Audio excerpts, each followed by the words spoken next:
guys, like to welcome you guys all back to Plan with Melanin.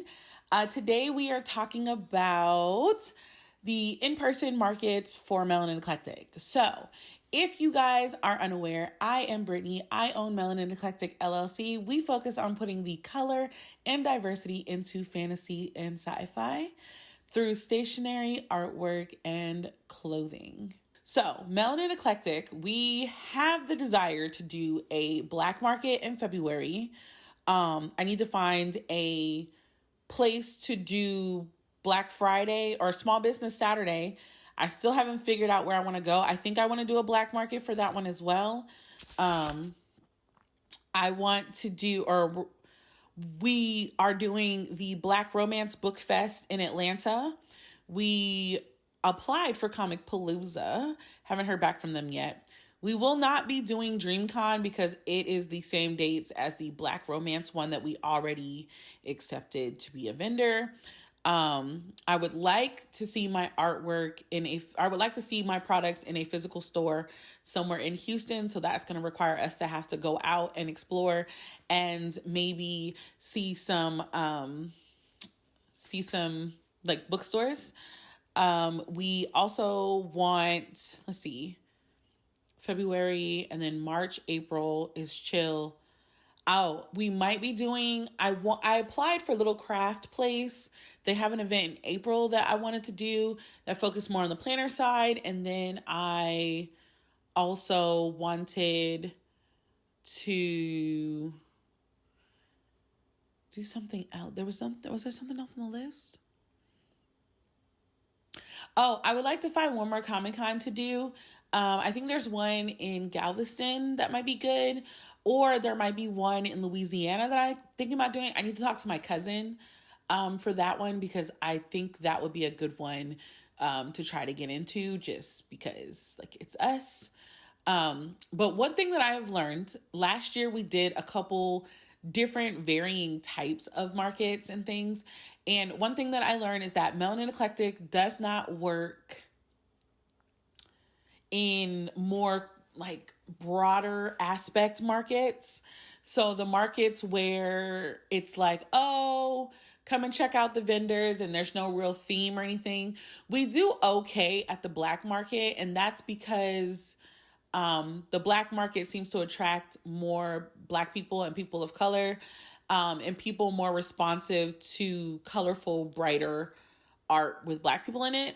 But in the other spaces like post Houston and things like that, we don't really fit well. A lot of people were describing my booth as childish and for children, but in fact, that's not really the message. So I have been doing a lot of reviewing and trying to figure out,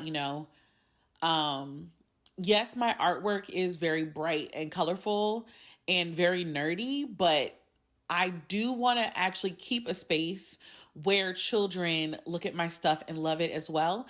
So it's kind of created this idea where, we have to work on 3 different types of layouts for in-person layouts. That way I know which ones to pull out. So the first one that we have to work on that's coming up first is the 6-foot table layout. And so what I am going to try to do, or the goal is, I want to not only use the table, but I want to put some cage work that goes onto the front of the table so that I can but maybe put some signage there. I don't know how to explain this yet. It's something that I'm kind of working on. We're going to make a sticker board so that you could just pick the stickers yourself. From what I understand, and even from me as a standpoint, I like it better the less interacting I have to do with the owner of the booth, if that makes any sense. I want to be able to pick out the things that I want, hold them, and give them to the person and let them check me out. And it would save me and Kara time when we are at the booth and there's a lot of people, where we won't have to pull out the sticker book and go through the sticker book. You'll be able to just pick the stickers. Giving customers that kind of autonomy should raise the sales on my stickers. So I hope that the stickers become a less overwhelming thing to pick from. We are also finalizing a coloring book that I want to have before Black Market because, like I said, the Black Market, I do sell out on things like coloring books and journals and notebooks. And so a lesson from last year was that we're kind of creating a product list that caters to the audience. So these are not products that I don't normally do. I just am aware that like I need these products before February. And so these are the first priority that I need to do. I do sell enamel pens a lot during the Black Market. So I want to make sure that my enamel pen display is also, that you're also able to just literally like pull it off and hand it to me. When we did our Black Market before, I realized that that particular setup with enamel pens worked the best. I have been looking for little shopping carts, not even little shopping carts, but like little shopping baskets that I could hand out for people to shop and like hand me the basket. I have been looking for that. But we haven't found it yet. We will be working on kind of making, because right now a lot of my stuff does not have individualism in the sense of like my packaging doesn't look like, oh my God, I know you got that from Melanin Eclectic. Like we don't have that yet. And right now I don't have the budget to get really, really pretty bags made like Time and Fables. When I tell you I love her bags so much. But since I don't have that ability just yet, I'm just going to use my art ability. And, you know, we're just going to have a day where we sit down with the camera and we decorate bags. I have a design idea already. And so I'm just going to create a couple stencils. So if my friends want to come over and help me do it, like we can just make a uniform situation. But I think it's going to be cute. I think things like that, it's like really solidify my business stuff. And we're not going to have it all done by February. That part I'm not really too worried about. We're going to be spending the first 4 months working on that, but also with the Black Romance event, I want to create a reader collection, one that's focused, you know, just for the readers, pins, stickers, totes, a metal bookmark, some more of our spicy bookmarks. Those are a hit. So I want to do all of that and I want to show you guys them, but it also leads me to just giving you guys tips. Like, I think it's okay to try your hand in different markets, but I think it would save you a lot of money if you went to the markets as a participant to see what it looks like, to see what the vibe is, to see if you fit in it, because it costs money to do these markets. And so I did not make my money back for most of the markets that I did before Comic Palooza. And that's because I kind of went into them blind and I'd never gone to an event that they hosted. And so I wasn't catering to the right audience. Like there's a Studio Ghibli festival. And I thought, you know, I won't be able to do that one because I don't really have Studio Ghibli stuff. But when I went out there, you know, there was more than just Studio Ghibli out there.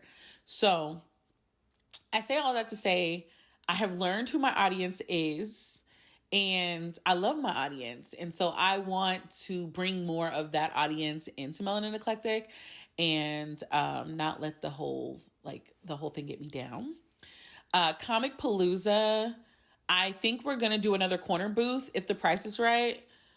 Speaking of, now, even if DreamCon was an option for me, I was a little concerned because the same price that I paid for a corner booth at Comic Palooza last year is the price of a 6-foot artist table at DreamCon. And to get the booth that I paid for 2 years ago at Comic Palooza, they wanted like 4 times the money for it. And I heard that at DreamCon, you know, we support each other. Like Black people go and shop with Black people. And I love that, but I'm not ready yet. And I'm sad because them being in Houston would have been the perfect place, the perfect option for me. But I'd already committed to the Black Romance Festival thing. And I want to see that one through as well, because I do want to meet authors and I do want to tell them that I want to design their books, which means we have to do more coupley. We have to do more like art involving like couples and like people interacting with each other and things like that for romance novels, but I think we can do it. So even though DreamCon's not an option, I really hope we get Comic Palooza. We might be sharing a booth with one of my friends who's starting a company if we get Comic Palooza and everything works out well. So I want a corner booth so that I can fully utilize the layout and we can utilize more shelving and things of that nature, so that we don't feel like it's too crammed. I also want to get a rug of some sort. So I'm currently thinking of how to create the space to just make it look more inviting, because Tasha, I forgot the name of her business. I'm so sorry. I'm gonna write it here. But she creates such a vibe at her booth at Comic Palooza that I'm just inspired. And so I've got to collect fabric. I have got to really like put in the work. I'm looking for some foldable bookshelves that fold flat and that I can bring in. I am looking for that. I am looking for, I'll show you guys. I don't know how to explain it, but I wish I would have taken a picture of her booth. Her booth is always such a freaking vibe. And so I want to create that energy, and hopefully we end up next to each other this next year, because what I want to do is I want it to look like my vibe and her vibe. I want them to, they're going to be different, but I want them to both like attract more attention, because I loved having her as a booth mate. Like, we all get along very well, and I spent some money at her. I mean, I spend money at her thing every year and she spends money at mine. So we kind of just laugh at each other. So that is the main two focuses. The main two markets of focus this year are Comic Palooza, the Romance Book Fest, and I want to do some things for Black Friday, but I want to do some things for the planner season for third quarter or for fall, but I will be revealing that stuff after we finish this. I don't want to step too far ahead and be worried about it. But we do plan on updating our sticker display signage. We're looking for foldable bookshelves. I've already started working on t-shirts and tote bags, and we're going to be trying to create some bookish things with my laser cutter, and I'm excited. I'm nervous. We're going to see how this works. I think I figured out how to do vector stuff, so I got to figure out how to screen record so I can show you guys like while I'm working, because I'm going to show you guys how to do things as I'm doing them. And if I can share a vendor or somebody, I will share them too. So again, stay tuned. If everything works out, we're going to be very proud of ourselves this year. So